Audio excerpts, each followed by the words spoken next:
Alors salut à toutes et à tous, ici Johan Eguélé, designer graphique et multimédia, et pour la suite de cette série de vidéos sur les évolutions d'Adobe CC 2019, on passe au logiciel Illustrator. Alors si jamais vous n'avez pas encore vu les autres vidéos, n'hésitez pas, je vous mets en fiche directement le lien vers Photoshop et InDesign en haut à droite sur YouTube. Donc pour commencer, de la même manière que Photoshop, nous voyons que sur l'écran d'accueil d'Illustrator, directement nous avons l'onglet Comprendre qui permet d'être directement en lien avec les tutoriels liés à Illustrator, si jamais vous voulez vous améliorer dans l'utilisation du logiciel. Alors pour ça, j'ai directement créé un petit fichier qui me permet de directement vous montrer en temps réel les modifications qui ont été apportées au logiciel sur l'édition d'un logotype, par exemple. Alors tout d'abord, quelque chose de très intéressant, c'est la modification des barres d'outils. Alors la barre d'outils, vous voyez, elle est comme ça. Généralement, il y a tous ces outils-là. Peut-être que vous n'en utilisez peut-être pas autant. Tu en utilises peut-être 5, 10, 20, j'en sais rien. Peut-être qu'il y en a d'autres qui sont cachés et que tu préférerais utiliser. Et bien maintenant, tu as la possibilité, avec une personnalisation de la barre d'outils, de sélectionner les outils que tu as envie de mettre en avant. Et tu peux même créer de nouvelles barres d'outils. Par exemple, on va écrire couleur.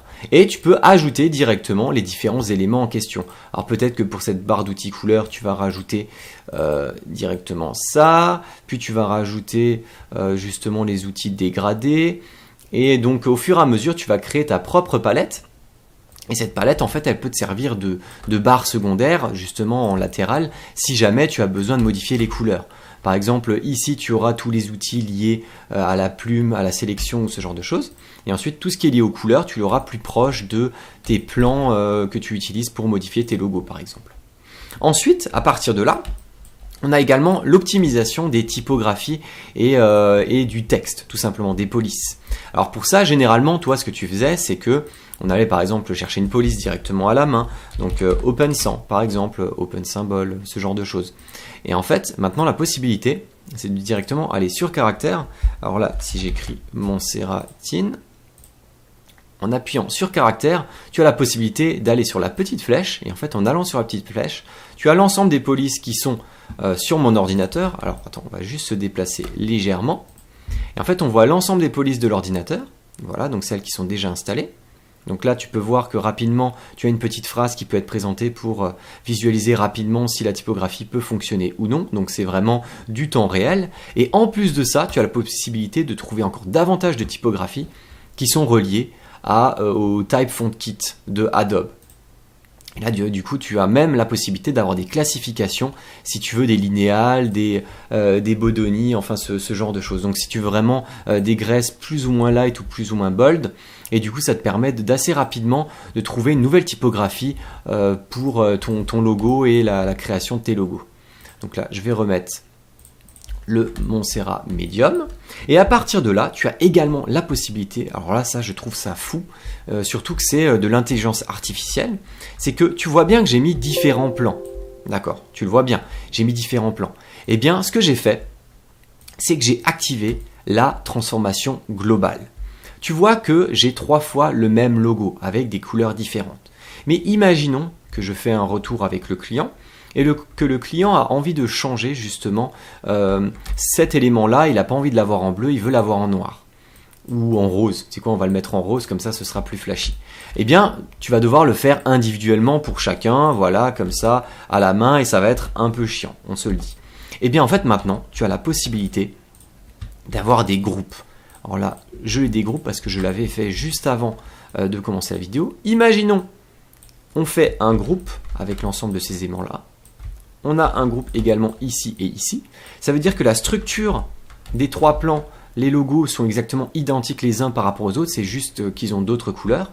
Eh bien, en sélectionnant le groupe en question, en allant dans Propriétés, tu as la possibilité de démarrer la modification globale. Et en fait, en créant la modification globale, par contre c'est négatif parce que là, du coup, il prend également cela, tu as la possibilité de modifier tout d'une seule traite. Je m'explique. Là, avant, je t'ai dit, ah bah tiens, on va prendre du rose directement ou du rouge. Eh bien, ce rouge, normalement, il va être modifié sur l'ensemble des éléments en question. Alors, modification globale, tu vois, il les sélectionne tous. Tu changes, tu mets ton rose, et voilà, c'est appliqué sur l'ensemble. Alors par contre, il faut juste que tu fasses attention parce que là, tu vois bien, le logo, je l'ai utilisé pour les 5 plans, sauf que les 2 derniers plans, ceux-là, je veux les garder en blanc. Donc il faut juste que tu fasses attention, que tu n'aies pas la même structure partout.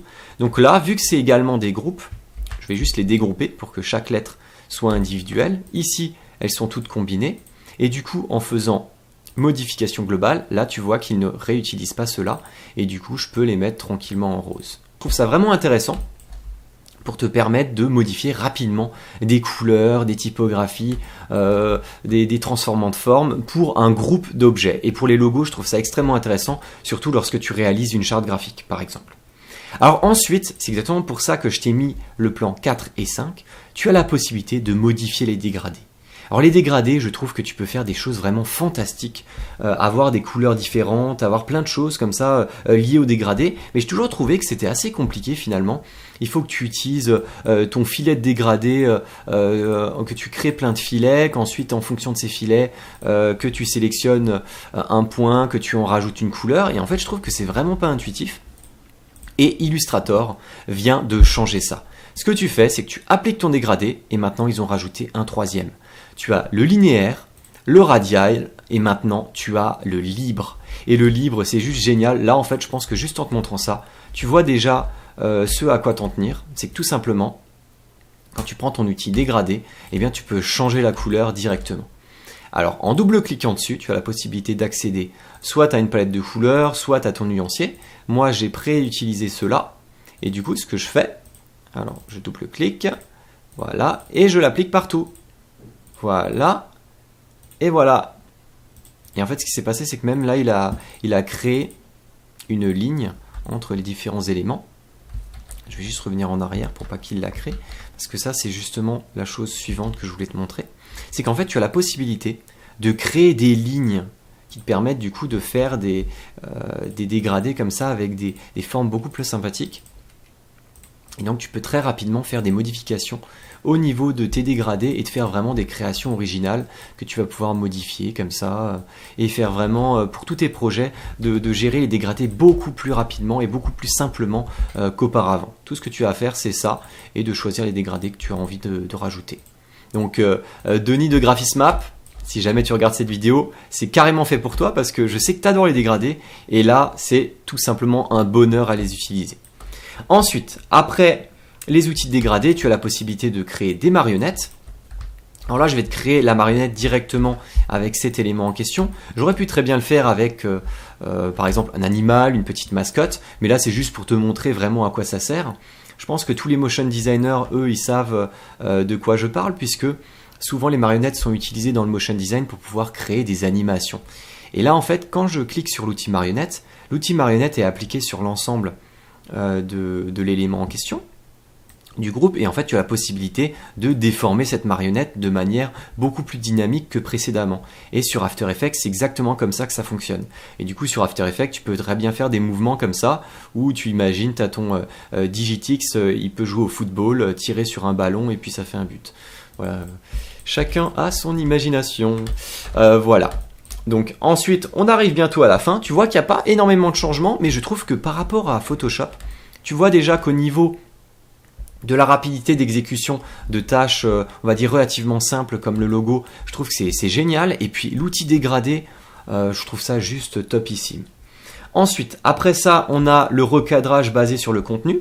Donc c'est de nouveau similaire à Photoshop avec le fait qu'il y a une intelligence artificielle qui va recadrer les images que tu vas directement mettre sur le logiciel. Donc là, je remets la même image que j'avais mise sur le tutoriel Photoshop. Et en fait, quand tu vas dans Objet, tu fais recadrer l'image, et bien tu as directement Illustrator qui va te proposer un cadrage selon son algorithme pour te présenter le meilleur cadrage pour cette image en question. Et cette image-là, du coup, tu peux directement l'utiliser en fonction du cadrage qu'il t'a proposé. Alors, il faut juste que tu fasses attention parce que l'image en question, tu le regardes bien dans les calques, eh bien l'image a vraiment été recadrée. Ça veut dire que ce n'est pas un masque d'écrêtage, elle a vraiment été recadrée et elle a été coupée. Donc si jamais tu as besoin d'utiliser tout ce qui est autour de l'image, il faut que tu la réutilises et que tu la redimensionnes toi-même avec un masque d'écrêtage par exemple. Et donc pour finir, on peut avoir le mode présentation. Alors je vais te mettre directement ça là en dessous, tac, comme ça pour le mode présentation. Tu vas pouvoir le voir. Eh bien, Tu vas pouvoir présenter ça de manière très simple à tes clients ou même pour toi-même pour voir la présentation de tes logotypes. Alors, il faut aller tout simplement dans Affichage, Mode de présentation. C'est exactement comme sur InDesign quand tu fais le CTRL W, si je ne me trompe pas, donc commande W. Tu as une présentation de l'ensemble des plans individuels. Et donc directement avec les flèches, je peux voir la présentation des différents logos que j'ai réalisés avec le fond avec le dégradé, la couleur unie et les différentes déclinaisons du même logo. Donc voilà, en tout cas, cette vidéo est terminée pour la présentation des nouveautés Illustrator. J'espère qu'elle vous a plu. C'était vraiment express pour que vous puissiez voir rapidement les nouveautés qui sont apparues. En tout cas, je vous mettrai directement les liens dans la description avec les liens officiels d'Adobe et les modifications d'Illustrator dans CC 2019. Et puis n'oubliez pas, pour toi freelance, je viens de lancer le site internet. Il y a la possibilité de voir toutes les actualités et les dernières vidéos qui sont sur YouTube ou directement sur le site en article de blog. Et puis il y a également tout l'ensemble des téléchargements gratuits à disposition ainsi que les formations s'il y en a. Donc si jamais, n'hésitez pas à mettre un pouce bleu, un commentaire et à le partager à d'autres graphistes, web designers ou freelance qui utilisent Adobe 2019 CC. Et puis moi je vous dis à très bientôt pour une prochaine vidéo pour toi freelance. Allez, ciao!